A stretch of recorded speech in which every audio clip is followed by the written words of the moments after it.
যে কোনো শেপ বা ডিজাইন করার ক্ষেত্রে তাকে প্রথমে সিলেক্ট করতে হয়, তারপর মুভ করতে হয়। এই ভিডিওতে যে কোনো অবজেক্টকে সিলেক্ট করার প্রক্রিয়া সম্পর্কে দেখানো হয়েছে।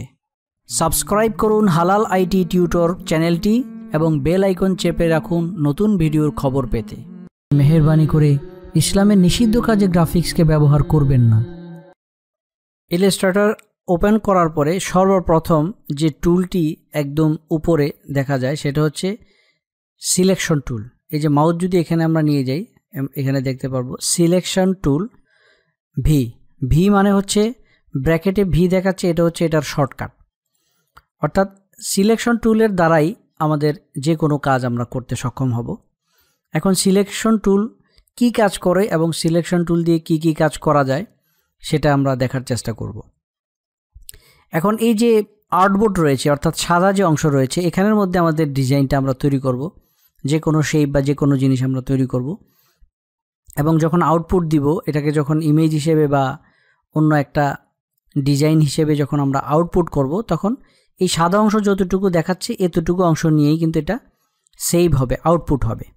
যেমন এই সিলেকশন টুলের নিচেই এই যে বক্সের মতো একটি অংশ দেখতে পাচ্ছি, অর্থাৎ কিছু সিলেক্ট করার জন্য কিছু শেপকে আমরা তৈরি করব যাতে সিলেকশন টুল আমরা বুঝতে সক্ষম হই।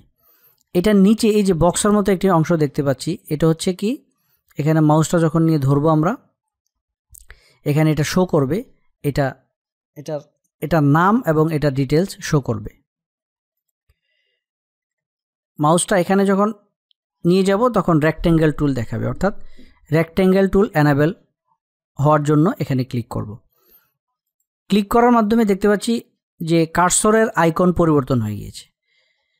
এই যে যখন সিলেকশন টুল ক্লিক ছিল, সিলেকশন টুল এনাবেল ছিল, তখন মাউসের কার্সরটা এরকম ছিল। যখন এই টুলে ক্লিক করলাম তখন মাউসের আকার পরিবর্তন হয়ে গেছে, মাউসটা অন্যরকম হয়ে গিয়েছে। তার মানে হলো রেক্ট্যাঙ্গেল টুল এনাবেল হয়েছে, এখন আমি রেক্ট্যাঙ্গেল তৈরি করতে সক্ষম হব। এখন এই সাদা অংশের মধ্যে এখানে ক্লিক এবং ড্র্যাগ যদি এভাবে করি তাহলে দেখতে পাচ্ছি এই যে রেক্ট্যাঙ্গেল তৈরি হয়ে গিয়েছে। আবার ক্লিক করে যখন ছেড়ে দিয়েছি তখন এই রেক্ট্যাঙ্গেল তৈরি করা শেষ হয়েছে। আবার যখন এখানে ক্লিক এবং ড্র্যাগ করবো, এভাবে ক্লিক ড্র্যাগ করে যখন ক্লিকটা ছেড়ে দিব তখন এই যে আরেকটি শেপ তৈরি হয়ে গিয়েছে। এখন এখানে যখন আবার এখানে ক্লিক ড্র্যাগ করব তখন আবার আরেকটি শেপ তৈরি হয়ে যাবে। এখানে ক্লিক করব না, ক্লিক করলে এখানে রেক্ট্যাঙ্গেলের একটা অপশন চলে আসবে, এটা আমরা পরে দেখব। এটা এক্স্যাক্ট অ্যামাউন্ট হিসেবে রেক্ট্যাঙ্গেল তৈরি করার জন্য এটা ব্যবহার হয়ে থাকে। এখন এই যে রেক্ট্যাঙ্গেল তৈরি করলাম আমরা, রেক্ট্যাঙ্গেল তৈরি করা শেষ হয়েছে। এখন আমরা যদি এই শেপগুলিকে সিলেকশন বা অন্য কাজ করতে চাই তাহলে আবার আমাদের এই সিলেকশন টুলে যেতে হবে। ক্লিক করার মাধ্যমে সিলেকশন টুলে চলে গেলাম। এখন যদি যে কোনো একটি অংশে ক্লিক করি তাহলে দেখতে পাচ্ছি এটা সিলেকশন থেকে ডিসিলেক্ট হয়ে গেছে, অর্থাৎ এই যে এখানে ক্লিক করার মাধ্যমে এই শেপটা সিলেক্ট হয়েছে। আবার এখানে যখন ক্লিক করব তখন এই শেপটা সিলেক্ট হবে।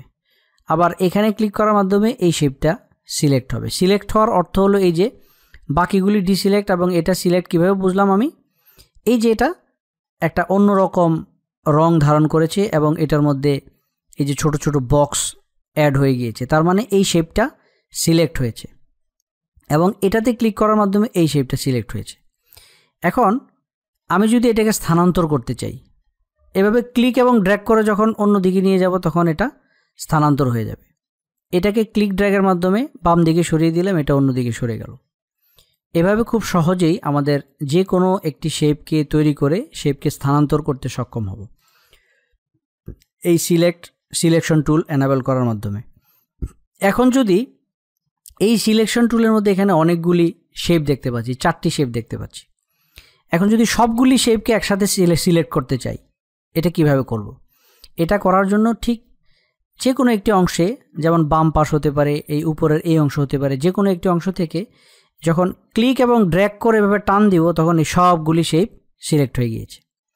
এভাবে সবগুলি সিলেক্ট করা যাবে। আবার এই পাশ থেকে যদি ডান দিক থেকে যদি বাম দিকে এভাবে ক্লিক এবং ড্র্যাগ করি, দেখতে পাচ্ছি ক্লিক ড্র্যাগের মাধ্যমে এটার একটা সার্কেলের মতো একটা লম্বা বাউন্ডারি তৈরি হয়ে গিয়েছে।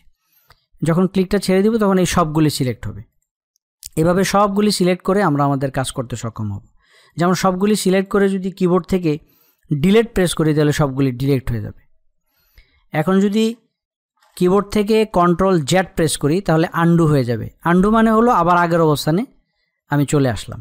এভাবে যদি কখনো ভুলবশত কোনো জিনিস মিসিং হয়ে যায় বা কোনো জিনিস মুছে যায়, কিবোর্ড থেকে কন্ট্রোল জেড প্রেস করার মাধ্যমে আমরা আবার আগের অবস্থানে ফিরে যেতে সক্ষম হব। এখন আমি যদি এই যে এইটা এবং এই যে এইটা, এই দুইটাকে যদি সিলেক্ট করতে চাই তাহলে এটা কিভাবে সিলেক্ট করব? প্রথমে যে কোনো একটি শেপ সিলেক্ট করব, করে কিবোর্ড থেকে শিফট প্রেস করে যখন এটাতে ক্লিক করব তখন এই দুইটা শেপ মাঝামাঝি স্থান থেকে এই দুইটা শেপ সিলেক্ট হয়েছে। এখন যদি ক্লিক ড্র্যাগ করে সরিয়ে দেই তাহলে দুইটা শেপ সরে যাবে। আবার যদি এই যে এটাতে ক্লিক করে সিলেক্ট করে নিলাম, শিফট প্রেস করে আবার এটাতে ক্লিক করলাম, আবার এটাতে ক্লিক করলাম, তাহলে এই যে তিনটি শেপ এখানে তৈরি হয়ে গেল। ক্লিক এবং ড্র্যাগের মাধ্যমে আমরা বিভিন্ন স্থানে স্থানান্তরিত করতে পারলাম। এভাবে খুব সহজেই যে কোনো স্থানের অবজেক্টকে বা যে কোনো স্থানের একটা শেপকে আমরা নির্দিষ্টভাবে সিলেকশন করতে পারি এবং পুরো অংশকেও সিলেক্ট করতে সক্ষম হব। এই ছিল আমাদের আজকের লেসন। আশা করছি এই লেসনটি আপনাদের ভালো লেগেছে। এই লেসন সম্পর্কিত আপনাদের যে কোনো মতামত কমেন্টস বক্সে লিখে দিন। আর ভিডিওটি যদি ভালো লেগে থাকে তাহলে একটি লাইক দিবেন এবং শেয়ার করবেন, আর অবশ্যই সাবস্ক্রাইব করবেন। তাহলে আজ এ পর্যন্তই।